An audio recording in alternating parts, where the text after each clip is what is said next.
Good morning, everyone. I'm down here live at the Las Vegas Federal Courthouse.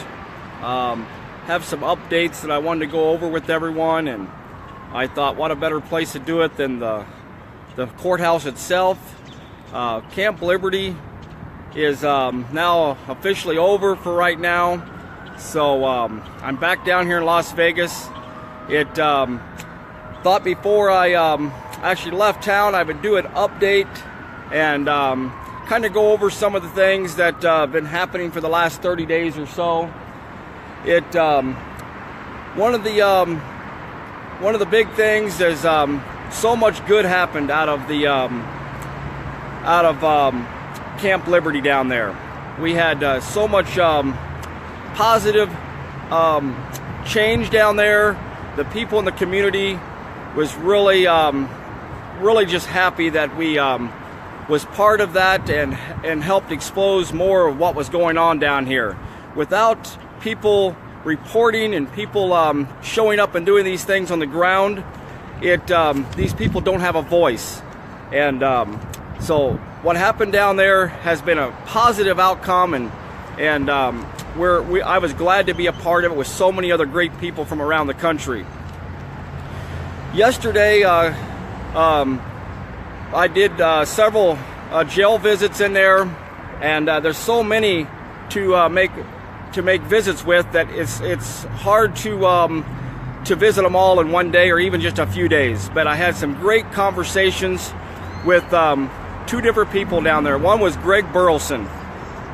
Getting his story personally on a one-to-one basis is the best way to get any information. It clears up the misconception and all the lies and things that we don't always get to see, and sometimes we the people or observers are almost trying to be a jury per se, and we're hearing things in court, and it's kind of like the jury that's here. Sometimes they're limited to what they hear, and so are we. So visiting Greg Burleson is one of my main topics this morning that I want to go over. He's been wanting to get his story out for quite some time, and he was not able to do that. His voice was silenced inside the courtroom, and he didn't really get to tell his story. And I know that he's has given one of his statements to another good patriot that has posted it on Facebook too. And I hear some people, it looks like some people are saying it's not loading here right, or maybe nobody's hearing me here. Good morning there, Kara. I'm seeing if everybody's hearing me okay on here. Good on my end. Okay, good. So want to try to go over, I've got like 9 pages. I spent a whole hour visiting with Greg Burleson yesterday, and he had so much to tell me. He actually requested that I come in and see him so he could tell his story. His story has been pretty much hushed from right now, and he hasn't been able to even get this message out. His attorney did not do the best job for him, to say the least, and he didn't even represent Greg properly. Greg asked him to say certain things, especially after the FBI informant thing came out on Greg. The information I've got, Greg was not an FBI informant for the Bundys at all. We want to make that clear. Greg was kind of pulled into a situation back in 2012, and he worked for the FBI as an FBI informant temporarily, some of it because he didn't really have a choice, and he wanted to clear that up, that he never went against the Bundys, he never went against his beliefs and standards, that he says he totally supports the Bundys. If he was an FBI informant, or if he wanted to, he could have made a deal with the FBI. And it's sad to say that where Greg is at now, one of the biggest persons responsible for where he's at is his own attorney. And this is me saying this because I sat in the courtroom. His attorney did not represent him properly, did not get him a fair chance, and should have cleared up a lot of these issues. And his attorney had the opportunity when he was interviewing Mr. Caputo, the FBI agent Caputo, on the stand. Greg Burleson's attorney could have cleared up a lot, but he let it slide, and he did not clear that up. Greg told me, he says, they kicked me loose in 2013. I was no longer working for the FBI. And his case that he's working with the FBI as an informant had nothing to do at all with the Bundy Ranch. It was mostly to deal with some a murder that had happened out in the desert, I think in Arizona, if I'm remembering it right here from what he was telling me. And he was trying to help the FBI uncover some murders that had happened. And pretty much the FBI kind of threatened him. If he didn't work for them, they were going to give him more problems. So he worked with them for a short time to help settle that murder. And he no longer worked for them afterwards. The reason that he called the FBI in 2014 was because he called in a favor. He thought he had worked for them for a while. He was hoping they would work for him. One, he had heard his name was on the terrorist watch list, and he wanted to have his name removed. And also, he had had a confrontation with like a road rage type confrontation, where he ended up getting pulled over by 7 police officers, and he wanted to get his name cleared up there. So he thought they would help him, and they did not help him at all. And shortly after that, he was arrested in the Bundy Ranch incident. Greg says he didn't know anybody at the Bundy Ranch. He had to go there and see for himself. He said, I've been involved in this patriot type movement since the 1980s. And he's always had the freedom of other Americans and of this country. And that was his first thing in mind, that he thinks this country has been falling apart for years. And he loves this country. He loves the people in this country. So that's why he went to the Bundy Ranch. He said one of the reasons why he's in solitary confinement, and he doesn't like it being there, but he has to be in solitary confinement mainly for his own safety. He said he's had a lot of threats on his life.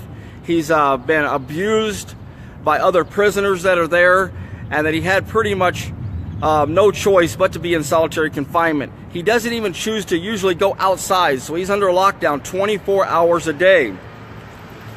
He gets out of solitary confinement to answer a phone call like myself yesterday when I went to visit him, or for visits. Other than that, he does not leave solitary confinement. He's in a solitary confinement room about 7 foot wide by 11 foot long around the clock.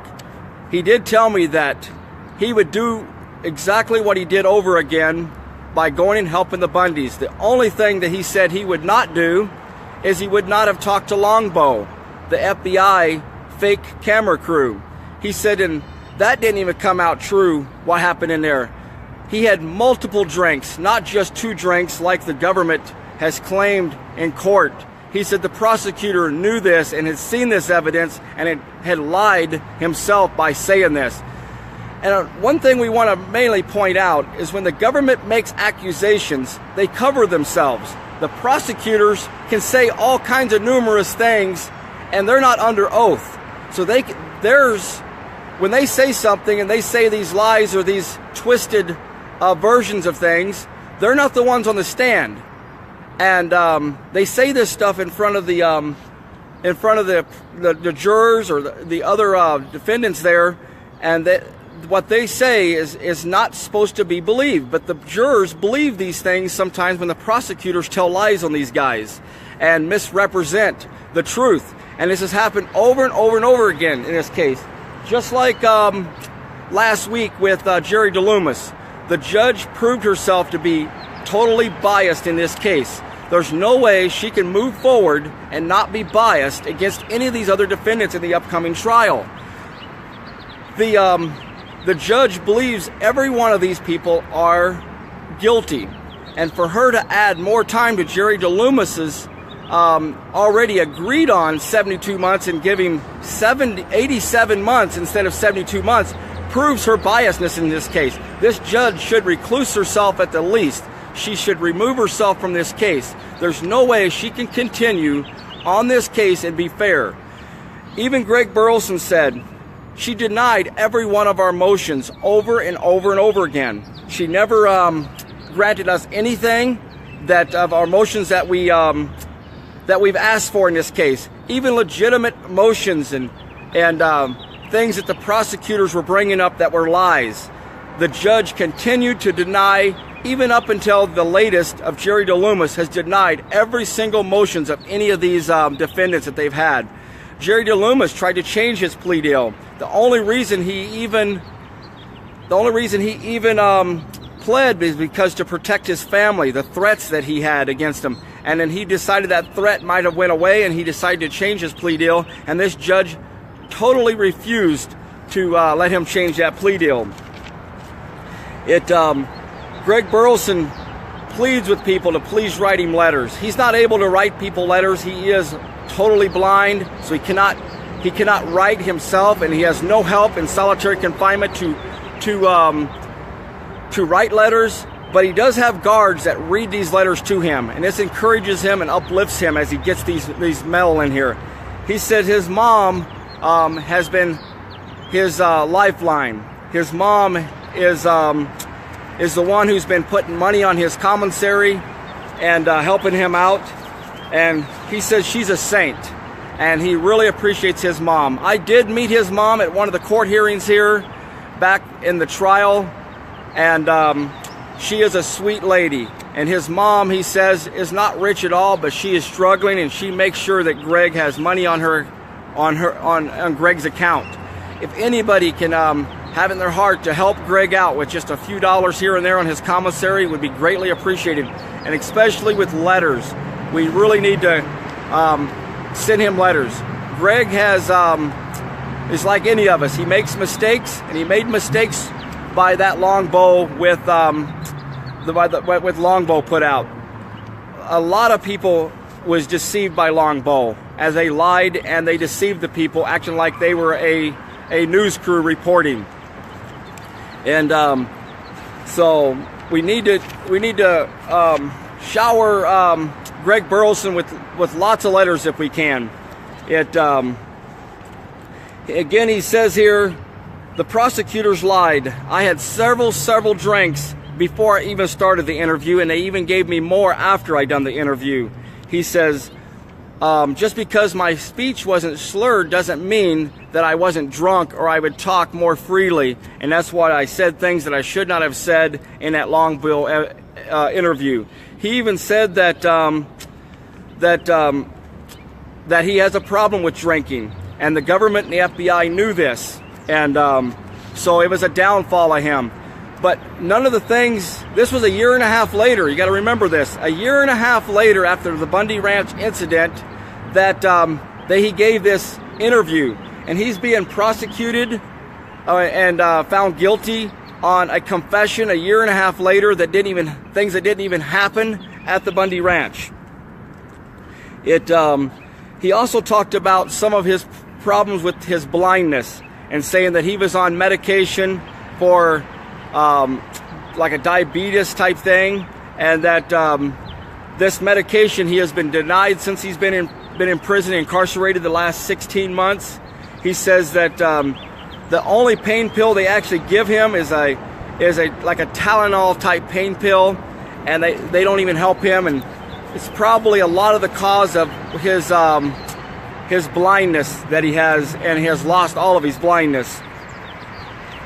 He told me over and over again that he was thankful that I came and talked to him. He had asked to talk to me a few different times, and he even mentioned one time that kind of touched me. He says, "Man, I get to talk to the real dude, John Lamb," and that was kind of touching. How he was excited to talk to me. I tell you, and I've said this maybe the other day to a few people.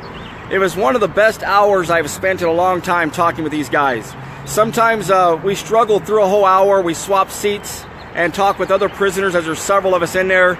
but I spent the full hour attentive listening to Greg's story, and I'm not even able to get all of it out here in one live stream, but he had a lot to tell, and it was I'm gonna try to get this wrote down so we can actually get this out there. Greg is going to appeal his sentence. Other than that, he knows he's going to be there the rest of his life, and with what they found him guilty on. And he says that he still is not, he's still glad that he went to the Bundy Ranch to protect the Bundys. He said all the Bundys are his friends, and he did not mean to do them no harm at all. That he went there to help them and support them, not to do any harm to them. He also mentioned Ryan Payne. He said he hasn't got to know a lot of the defendants in this case, and even being in a trial with them, riding back and forth in the prison buses and stuff, he really hasn't got to know a lot of them. But Ryan Payne, he's got to know.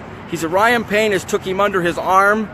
He is a protector of people that can't protect themselves there in prison, and I know this of Ryan because I have talked to Ryan. I talk to him sometimes like a few times a week, and I seen this question come up, what's Greg's attorney's name? And I don't know his attorney's name right off the top of my head here.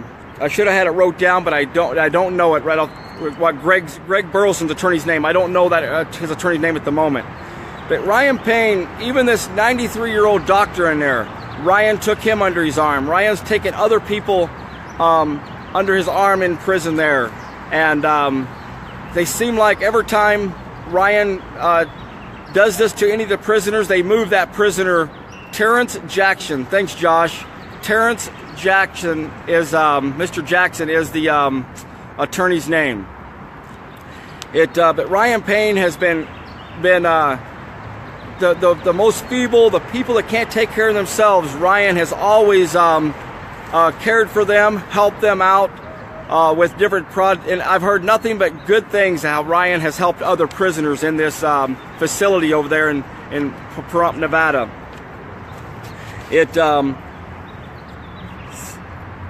So looking at my notes here real quick here, one of the last things that Greg said before we parted was he said the last word he actually said to me, he said, "Live free," is what he told me before he hung up the phone.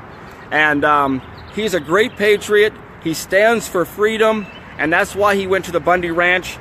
So we definitely need to support him and write him letters. I stayed on the monitor for a while longer just to watch Greg, since Greg's blind. Greg got up from his seat and he worked his way to the door, trying to touch the wall, and he got over to the door. He felt the door, and then he turned around with his back to it, and he took his foot and he kicked the door like 3 times to let the guards know that he was done. The room that Greg was in to talk to me in was like a little small phone area room where there's only one phone in there, and you're actually locked inside of this because he's in solitary confinement, so he gets a solitary confinement type phone room. He waited for a little while and the guard didn't come, and a little bit later he backs up to it again and he kicks it 3 more times real hard with his foot, letting them know that he's done. And pretty soon the guards made their way to that door. Then they opened up a little flap and they talked to Greg through it, and they made him stick his hands through it, and they handcuffed him. He's a blind guy. He can't cause him no problems. He doesn't even show any signs of violence at all, but they handcuff him, and then they open the door. 2 guards grab him by the shoulders, another one holds the door open, and then I can see them as they're walking down the hallway back towards Greg's solitary confinement cell in handcuffs, taking him back to his cell. This is inside of a facility. This is not out in the open or anywhere else. This is inside of already a locked down facility where nobody can leave. And here they're handcuffing a blind guy, and 3 guards usher him back to a solitary confinement cell, which he spends right at 24 hours a day. This kind of abuse needs to stop. This is one of the reasons why we were out there and Pahrump in the first place in front of that jail, is because of the abuse that we're hearing about. We even got a new name of another guy, and I'll go into another details with this later, but he spent 16 hours in this 3-foot by 3-foot shower cell, handcuffed with his hands behind his back. And he's only in there because of computer type fraud. And so this kind of abuse is going on and on and on, and this is what we're trying to expose. This kind of stuff needs to stop.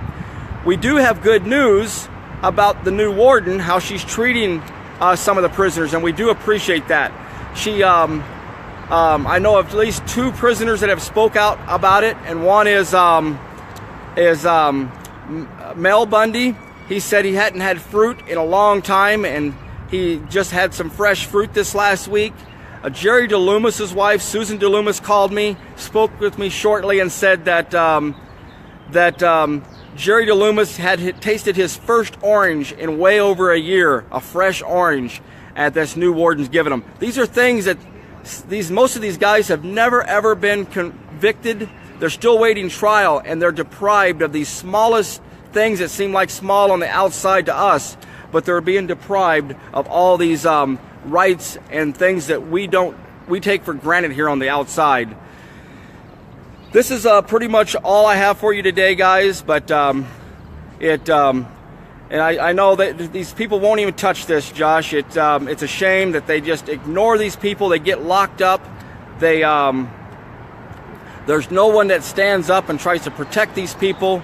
It seems like it's just hopeless sometimes, but I believe there is hope. I believe that we as a people have to speak up and be these people's voices that cannot speak up. And that's where each and every one of us is important, that we do this, and that we're heard. The news has it all shut down. They barely came out to Camp Liberty and reported on us the last 32 days. It was like a blackout. We are the news. We have to be the voice, since the news isn't doing their job and reporting. It seems like most of the things on the news, on the mainstream news, is twisted and lies and acting like we're very dangerous people. And most of the public out here just believes that mainstream media.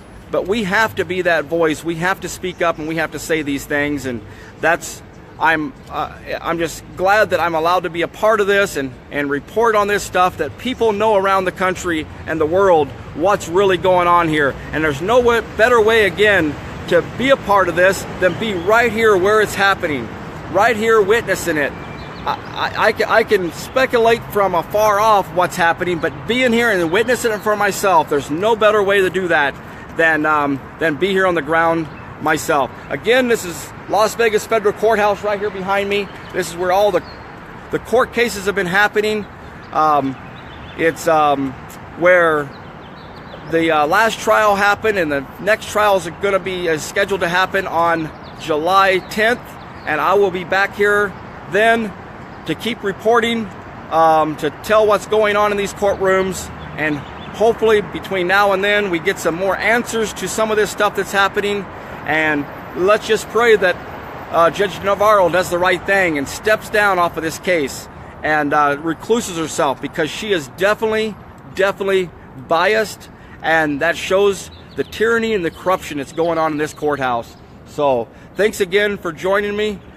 God bless, and I will be back as quick as I can with some more updates. God bless, and keep praying for us.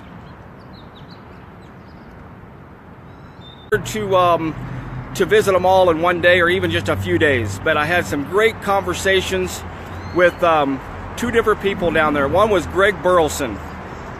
Getting his story personally on a one-to-one basis is the best way to get any information. It clears up the misconception and all the lies and things that we don't always get to see. And sometimes we the people or observers are almost trying to be a jury per se, and we're hearing things in court, and it's kind of like the jury that's here. Sometimes they're limited to what they hear, and so are we. So visiting Greg Burleson is one of my main topics this morning that I want to go over. Had so much positive change down there. The people in the community was really really just happy that we was part of that and helped expose more of what was going on down here. Without people reporting and people showing up and doing these things on the ground, these people don't have a voice. And so what happened down there has been a positive outcome, and I was glad to be a part of it with so many other great people from around the country. Yesterday, I did several jail visits in there, and there's so many to make visits with that it's hard. He's been wanting to get his story out for quite some time, and he was not able to do that. His voice was silenced inside the courtroom, and he didn't really get to tell his story. And I know that he's has given one of his statements to another good patriot that has posted it on Facebook too. And I hear some people, it looks like some people are saying it's not loading here right, or maybe nobody's hearing me here. Good morning there, Kara. I'm seeing if everybody's hearing me okay on here. Good on my end. Okay, good. So want to try to go over, I've got like, good morning everyone, I'm down here live at the Las Vegas Federal Courthouse. Have some updates that I wanted to go over with everyone, and I thought what a better place to do it than the courthouse itself. Camp Liberty is now officially over for right now, so I'm back down here in Las Vegas. Thought before I actually left town I would do an update and kind of go over some of the things that have been happening for the last 30 days or so. One of the big things is so much good happened out of Camp Liberty down there. We had 9 pages. I spent a whole hour visiting with Greg Burleson yesterday, and he had so much to tell me. He actually requested that I come in and see him so he could tell his story. His